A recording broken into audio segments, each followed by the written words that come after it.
මේ වීඩියෝ එකේදී අපි කතා කරන්නේ ඩාට් වල තියෙන ඔපරේටර්ස් කියන concept එක ගැන. ඉතින් මේ ඔපරේටර්ස් ඕනම programming language එක මේ විදිහටම පාවිච්චි වෙනවා. සමහර විට පොඩි වෙනස්කම් තියෙන්න පුළුවන්. හැබැයි මම හිතන්නේ වෙනස්කමක් ඇති කියලා. කොහොමුණත් මට මේ තාක් හම්බුන programming language වල මේවා usage එක ගොඩක් වෙනස් නැහැ. හැම එකම විදිහ තමයි පාවිච්චි වෙන්නේ. ඉතින් ඔයාලට මොනවා හරි programming background එකක් තියෙනවා නම්, කලින් programming කරලා තියෙනවා නම් මං කියන්නේ ඔයාට මේ වීඩියෝ එක වැදගත් වෙන්නේ නැති වෙයි. හැබැයි කාට හරි කැමති නම් ඉගෙන ගන්න ඩාට් වල මේවා කොහොමද පාවිච්චි වෙන්නේ කියලා අන්න මෙයාට පුළුවන් මේ වීඩියෝ එක බලන්න. මොකද කාලය හැමෝගෙම වැදගත්. ඒ හින්දා මම මුලින්ම ඒක කියලා හිටියා. ඉතින් අපි බලමු මොනවද වෙන්නේ මේ ඩාට් වල තියෙන ඔපරේටර්ස් කියලා. ඉතින් මේ ඔපරේටර්ස් ගැන කතා කරනකොට මේකේ කොටස් දෙකක් තියෙනවා. පළවෙනි එක තමයි ඔපරන්ට්ස්, අනිත් එක තමයි ඔපරේටර්. ඔපරන්ට්ස් කියලා කියන්නේ මේ ඔපරේටර් එකේ මොනවා හරි තියෙන process එකකට භාජනය වෙන දේවල් වලට. එතකොට ඔපරේටර් කියලා කියන්නේ ඒ process එක කරන කෙනාට. ඉතින් මේ process එකක් කියලා කිව්වට මේ ලොකු process නෙවෙයි. උදාහරණයක් විදිහට නම්බර් එකක් එකතු කරනකොට අපි ධන ලකුණක් දානවනේ. අන්න ඒකට අපි කියනවා මෙතෙන්දී ඔපරේටර් එක කියලා. ඔපරන්ට්ස් කියලා අපිට පාවිච්චි කරන්න පුළුවන් දෙපැත්තේ තියෙන නම්බර්ස් දෙක. ඉතින් ප්‍රෝග්‍රෑමින් වලත් එහෙම තමයි. අපිට එකතු කිරීම කරන්න ඕනේ, අඩු කිරීම කරන්න ඕනේ, තව ගොඩක් දේවල් කරගන්න ඕනේ. මම මේ උදාහරණයක් විදිහට කියන්නේ මෙන්න මේ වගේ තමයි අපි ඔපරේටර්ස් පාවිච්චි කරන්නේ. ඉතින් ඔපරේටර්ස් වර්ග කීපයක්ම තියෙනවා. මම මේකෙදි පහක් ගැන කතා කරනවා. එකක් ගැන කතා කරන්නේ නැහැ. ඒ bitwise operator එක මම හිතන්නේ නැහැ ඒකේ ලොකු usage එකක් තියෙනවා කියලා. ඉතින් ඒ හින්දා මම ඒක මේකේ explain කරන්නේ නැත්තේ. ඉතින් අපි මෙන්න මේ පහ ගැන තමයි කතා කරන්නේ. arithmetic operators ගැන කතා කරනවා. ඒ වගේම equality and relation operators ගැන කතා කරනවා.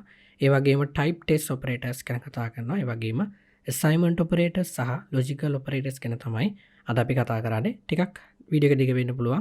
ටිකක් පැහැදිලි කරන්නත් තියෙනවා. ඉතින් අපි නම් වීඩියෝ පටන් ගමු. ඉතින් අපි මුලින්ම කතා කරන්නේ arithmetic operators ගැන. මේවා අපිට ගොඩාක් හොරු පුරුදුයි. මොකද අපි ගණිතයේදී ගොඩක් වෙලාට කරන්නේ එකතු කිරීම, අඩු කිරීම, බෙදීම වගේ දේවල්. ඉතින් අපි programming වලදීත් මේවා පාවිච්චි කරනවා. මොකද අපිට program එකක් ඇතුළත් මේ calculation කරගන්න අවස්ථා එනවා. ඉතින් ඒකට තමයි මෙන්න මේ arithmetic operators පාවිච්චි කරන්නේ. මෙතන variable තුනක් හදලා තියෙනවා. num1, num2 සහ res කියලා. res කියන එක පාවිච්චි කරලා තියෙන්නේ මේ calculation වුණාට පස්සේ එන result එක දාගෙන ඒක මෙන්න මේ print එකේ print කරගන්න. ඉතින් මේ තියෙන්නේ අපි කලින් කතා කරපු string interpolation කියන concept එක. ඉතින් string interpolation concept එකෙන් තමයි මේක print කරලා තියෙන්නේ. එහෙම නැතුව අපිට මේක මෙහෙම print කරන්න බෑ. අපිට string එකක් එක්ක මොන හරි number එකක් print කරනවා නම් ඒක අපි to string කියන method එකෙන් string කරගන්න වෙනවා. ඉතින් එහෙම වටයක් ගහන්න ඕනේ නැහැ අපිට string interpolation පාවිච්චි කරලා මේක කරගන්න පුළුවන්. ඉතින් මේ නම්බර් දෙක එකතු කරලා මෙතනට එන්නේ. ඊට පස්සේ num1 එකෙන් num2 එක අඩු කරලා මෙතන උත්තරේ එනවා. ඒ වගේම num1 num2 එකෙන් වැඩි කරලා උත්තරේ මෙතනට එනවා. මෙතනට එන්නේ division එක. මම මේක ඇතුලේ දාලා තියෙන මොකද මෙතන තියෙන integer එකක් විදිහට තමයි මම සලකන්නේ. මොකද බිඳුව තියෙන්නේ. බිඳුව කියන්නේ integer එකක්. ඉතින් num1 num2 එකෙන් බෙදුවම දශම සංඛ්‍යාවක් ඉන්නේ. ඉතින් දශම සංඛ්‍යාවක් අපිට integer එකකට ගන්න පුළුවන් කමක් නැහැ. එතකොට මෙතන array එකක් එනවා. ඒ හින්දා තමයි මම මේ calculation එක මෙතන දාලා තියෙන්නේ. ඊට පස්සේ මෙතන තියෙනවා division returning integer කියලා එකක්. ඒ කියන්නේ දැන් අපි මේ 101 දෙකෙන් බෙදුවට පස්සේ 50යි දශම ගාණක් තමයි ඉන්නේ. සමහරලාට අපිට එහෙම දශම ගාණක් ඕන වෙන්නේ නැති වෙන්න පුළුවන්. අපිට අර 50 කියන උත්තරය ඕන වෙනවා. ඉතින් ඒ වගේ තැන්වලදී අපිට මෙන්න මේ symbol එක පාවිච්චි කරන්න පුළුවන්. ඇත්තටම symbol දෙකක එකතුවක් තමයි මේ operator එක මෙතන නම් ඒ විදිහට අපිට පාවිච්චි කරන්න පුළුවන්. ඊට පස්සේ මෙතන තියෙනවා remainder එක කියලා කියන්නේ අපි number එකක් බෙදුවට පස්සේ ඉතුරු වෙන ගාණ. ඒ කියන්නේ සුළු කිරීමෙන් එන ගාණ නෙමෙයි. දැන් 101 දෙකෙන් බෙදුවම 50යි ඉතුරු 1යි. අන්නේ 1 කියන එක තමයි මෙන්න මේ remainder කියන එකෙන් එන්නේ. අපිට පුළුවන් එතකොට ඒ value එක මෙහෙම ගන්න. ඊට පස්සේ මෙතන තියෙනවා plus කියලා එකක්. ඒකෙන් කරන්නේ නම් කියන value එකට දැන් මෙතන නම් තියෙන්නේ 101යි. ඒකට එකක් එකතු කරන එක තමයි මේ plus එකෙන් සිද්ධ වෙන්නේ. ඒ වගේම minus කියන එකෙන් සිද්ධ වෙන්නේ ඒ තියෙන සංඛ්‍යාවෙන් එකක් අඩවීම. ඉතින් අපි බලමු මේක run කරලා කොහොමද අපි output එක එන්නේ කියලා. ඔයාලා ටික වෙලාවක් අරගෙන මේ values ටික හරියද කියලා බලන්න පුළුවන්. මෙන්න මේ විදිහට. ඉතින් අපි ඊළඟ operator එක ගැන කතා කරමු. ඉතින් අපි ඊළඟට කතා කරන්නේ equality and relational operators කියන මේ operators ගැන. ඉතින් මේකේ පොඩි විශේෂත්වයක් තියෙනවා. අපි කලින් එකතු කිරීම සහ අඩු කිරීම තමයි කරගත්තේ. හැබැයි මේකෙදී සිද්ධ වෙන්නේ ටිකක් වෙනස් දෙයක්. අපේ තියෙන elements දෙකක්. උදාහරණයක් විදිහට අපි කියමු variable දෙකක් කියලා. මේ variable දෙක අතර තියෙන සම්බන්ධතාවය තමයි මෙතෙන්දී එයා සලකලා බලන්නේ. ඉතින් මේ සම්බන්ධතාවය සලකනකොට අපිට ඒකේ උත්තරේ එන්නේ සත්‍ය හෝ අසත්‍ය කියන condition දෙකෙන් එකක් එන්නේ. එහෙම නැත්නම් අපි ඉංග්‍රීසියෙන් කිව්වොත් එහෙම true සහ false කියන value දෙකෙන් එකක් තමයි අපිට ලැබෙන්නේ. ඉතින් මම මෙතන variable දෙකක් හදාගෙන තිනවා කලින් වගේම num1 num2 කියලා. ඒකට මම value දෙකකුත් දාගෙන තියෙනවා. ඔයාලට පේනවා ඇති num1 මෙතන තියෙන greater than කියලා. ඒ කියන්නේ විශාලයි කියන එක. එතකොට නම් 1 විශාලයි නම් 2 එකට වඩා. ඉතින් ඒකේ තියෙන සත්‍යතාව හෝ අසත්‍යතාව පදනම් කරගෙන තමයි මෙන්න මේ රෙස් කියන එකට අපිට උත්තරේ එන්නේ. ඉතින් නම් 1 කියන්නේ 5යි, නම් 2 කියන්නේ 9යි. 5 9ට වැඩිය විශාල නැහැ. ඒ හින්දා අපිට මේ පාර්ට් එකෙන් රිටර්න් කරන්නේ false කියලා. එතකොට නම් 1 greater than නම් 2 ඊට පස්සේ මේ රිසල්ට් එක තමයි මෙතන print එන්නේ. මෙතන පොඩි විශේෂ දෙයක් ඔයාලට පේන්න පුළුවන්. ඒ තමයි මම මෙතන to string කියන මෙතඩ් එකක් පාවිච්චි කරලා තියෙනවා. ඉතින් මේ විදිහට අපිට කරන්න ඕනේ නැහැ. string interpolation පාවිච්චි කරනවා නම්. හැබැයි string interpolation කියන එක නැතුනොත් එහෙම අපිට මේ විදිහට එන උත්තරය අපිට string එකක් විදිහට convert කරන්න වෙනවා. මොකද මේ part එක string හින්දා අපිට සිද්ධ වෙනවා ඒකට එකතු කරන අනිත් part එකත් string විදිහට මුලින්ම convert කරගෙන ඉන්න.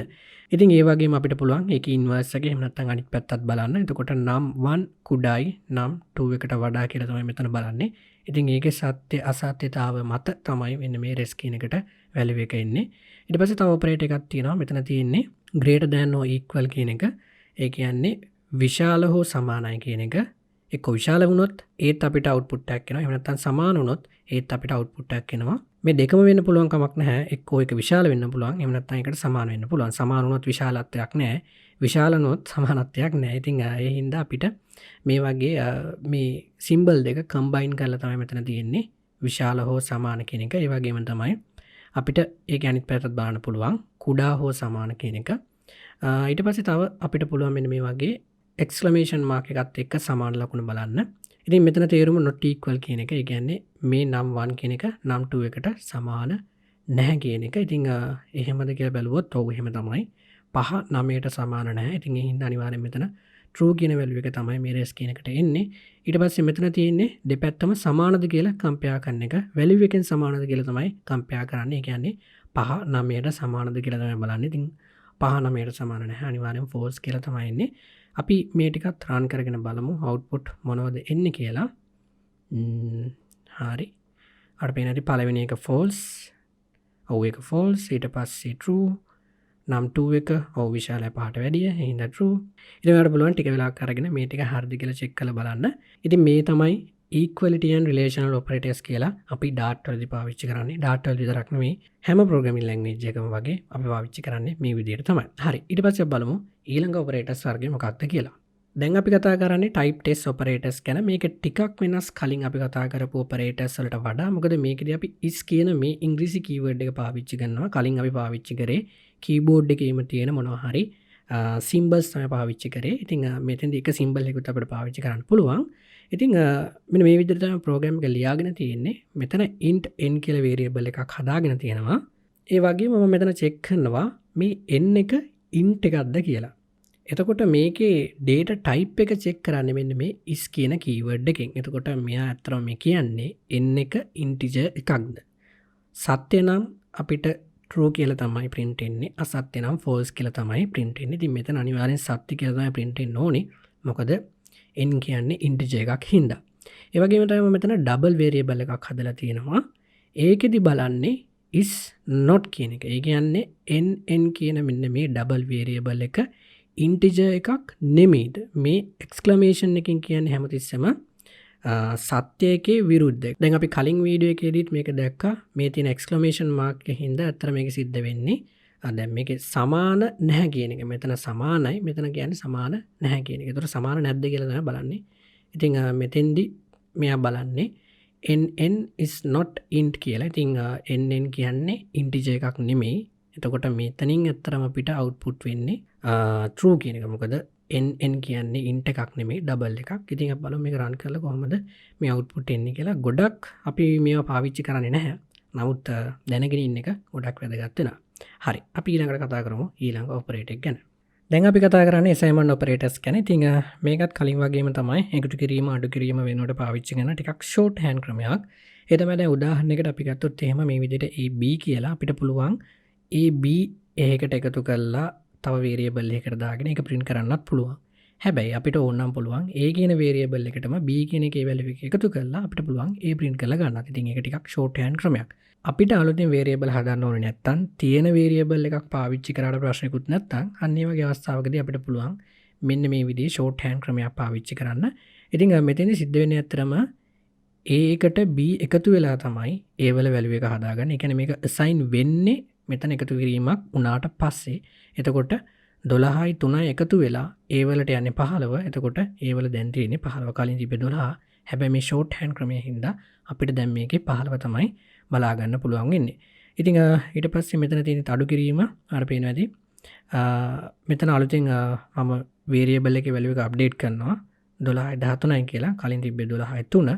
ඉතින් අඩු කිරීමෙන් තමයි මෙතන අපිට අවුට්පුට් එක එන්නේ. මෙතන තියෙන්නේ වැඩි කිරීම.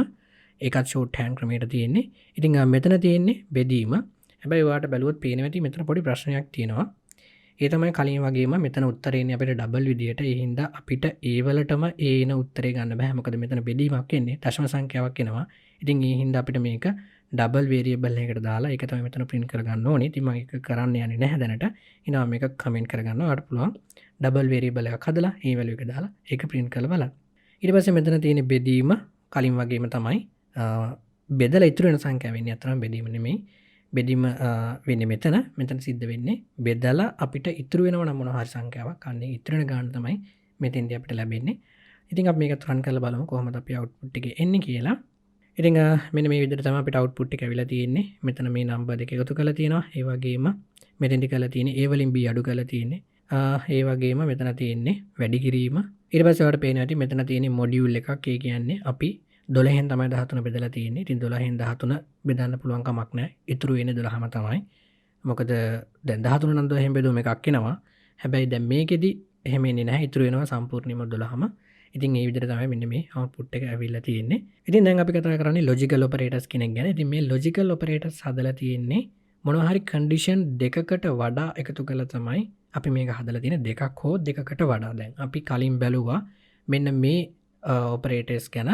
මේ තියෙන රිලේෂන් ඔපරේටර්ස්, මෙතන තියෙන රිලේෂන් ඔපරේටර් එකක්. මේ දෙකම එකතු කරලා තමයි මෙන්න මේ ලොජිකල් ඔපරේටර් එකෙන් මේක චෙක් කරලා බලන්නේ. මේකේ තියෙන්නේ සත්‍ය කියන එක. ඒ කියන්නේ ඇම්පර්සන් දෙකක් කියලා කියන්නේ සත්‍යයි කියන එක. ඒ කියන්නේ A කුඩයි B ට. එතකොට මෙතන සත්‍ය වෙනවා. ඊට පස්සේ මෙතන බලනවා B විශාලයි 10ට වඩා. අපි බලමු මේක ඇත්තද කියලා. A කුඩයි B ට වඩා ඔව් සත්‍ය. එතකොට මේ පැත්තේ සත්‍ය. ඒ වගේම තමයි B විශාලයි 10ට වඩා. ඔව් B කියන්නේ 12. 12 විශාලයි 10ට වඩා. එතකොට මේ පැත්තේ සත්‍ය වලා මේ පැත්තෙත් සත්‍ය වුණොත් විතරයි මෙතනට අපිට true කියලා ලැබෙන්නේ. එහෙම නැත්නම් එක පැත්තක් සත්‍ය වුණා කියලා අපිට true කියන එක ලැබෙන්නේ නැහැ. එහෙම වුණොත් false කියලා තමයි ලැබෙන්නේ. ඒකත් හොඳට මතක තියාගන්න. එතකොට දැන් අපි මෙතන දෙකයි join කරලා තියෙන්නේ. තුනක් join කරොත් එහෙම තුනම සත්‍ය වෙන්න ඕනේ. එහෙම නැත්නම් අසත්‍ය කියලා තමයි අපිට ලැබෙන්නේ.